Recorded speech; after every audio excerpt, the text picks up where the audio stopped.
Welcome back to our channel, where we uncover untold stories of American history and the people who shaped the nation. Today, we bring you an emotional and haunting chapter, Theodore Roosevelt, the haunting after the death of his wife and mother. If you love history, fascinating facts, and powerful life stories, this is the channel for you. Don't forget to like, share, and subscribe to support us. Your support helps us create more content and bring you closer to history's hidden truths. And now, without keeping you waiting any longer, let's dive right into today's video. Picture this: a young, vibrant Theodore Roosevelt, full of love and ambition. His future as bright as the New York skyline. Born into a wealthy family in 1858, young Teddy was a sickly child who overcame his asthma through sheer determination and physical activity. His indomitable spirit would serve him well in the face of unimaginable tragedy that lay ahead. In 1880, at the age of 22, Roosevelt met the love of his life, Alice Hathaway Lee. Their courtship was swift and passionate, with Teddy writing in his diary, "She is so beautiful and so good and so sweet, and so everything that is perfect that I go half crazy." They married on his 22nd birthday, October 27, 1880, beginning what seemed to be a fairy tale life together. But fate had other plans. On February 14, 1884, a day that should have been filled with love and celebration, became the darkest day of Theodore Roosevelt's life. In a cruel twist of fate, both his beloved wife Alice and his mother, Mittie, died within hours of each other in the same house.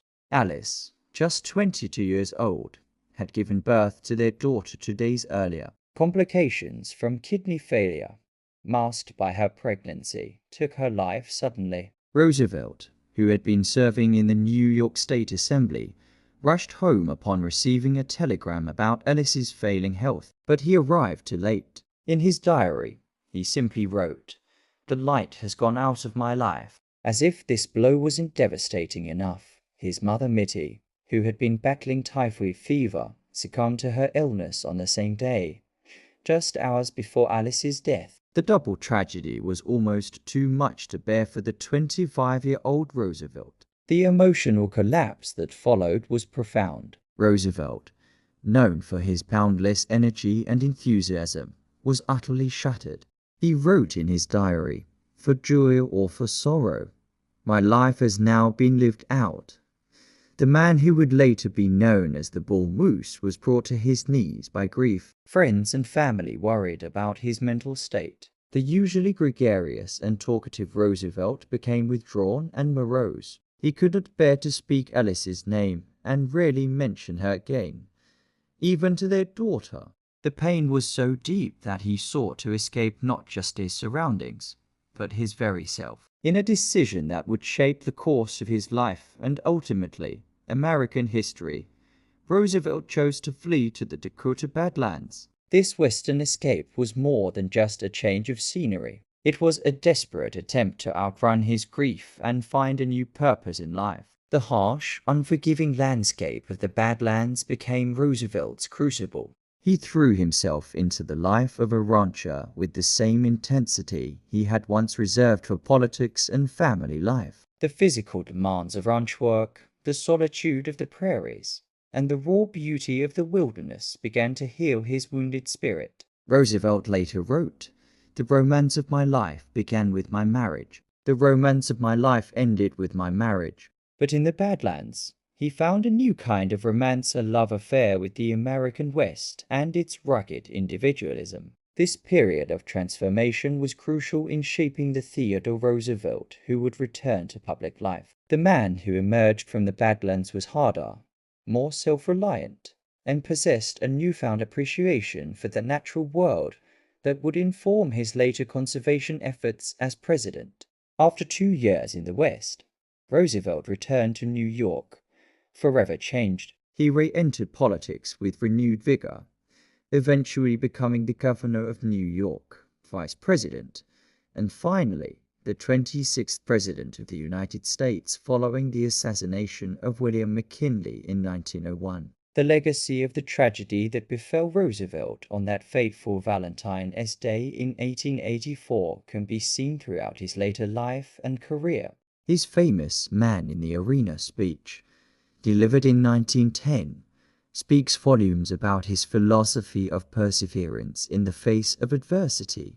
It is not the critic who counts, not the man who points out how the strongman stumbles, or where the doer of deeds could have done them better. The credit belongs to the man who is actually in the arena, whose face is marred by dust and sweat and blood, who strives valiantly, who errs, who comes short again and again, because there is no effort without error and shortcoming, but who does actually strive to do the deeds, these words, born from personal tragedy and triumph, continue to inspire generations long after Roosevelt's time. Roosevelt's conservation efforts, which led to the creation of 5 national parks and 150 national forests, can be traced back to the solace he found in nature during his darkest days. His square deal domestic program, which sought to protect the common man from the excesses of big business, was perhaps influenced by his own experience of vulnerability and the need for fairness in life. Even his famous charge up San Juan Hill during the Spanish-American War can be seen as an extension of the fearlessness he developed in the face of personal loss. As he said, "Only those are fit to live who do not fear to die." Theodore Roosevelt's life story is a testament to the human spirit's resilience. From the depths of despair on that tragic February day, he rose to become one of America's most influential presidents. His journey from grief-stricken young man to the energetic, larger-than-life figure we remember today is a powerful reminder that even in our darkest moments, there is hope for renewal and greatness. The story of Theodore Roosevelt reminds us that even the strongest leaders are human, carrying scars of personal loss. His pain shaped his strength, and his struggles built the legacy we remember today. If this story touched you, please give the video a like, share it with friends, and don't forget to subscribe for more powerful moments from history. Stay with us, because in our next videos, we'll continue uncovering the hidden chapters of America's past that still inspire the world today.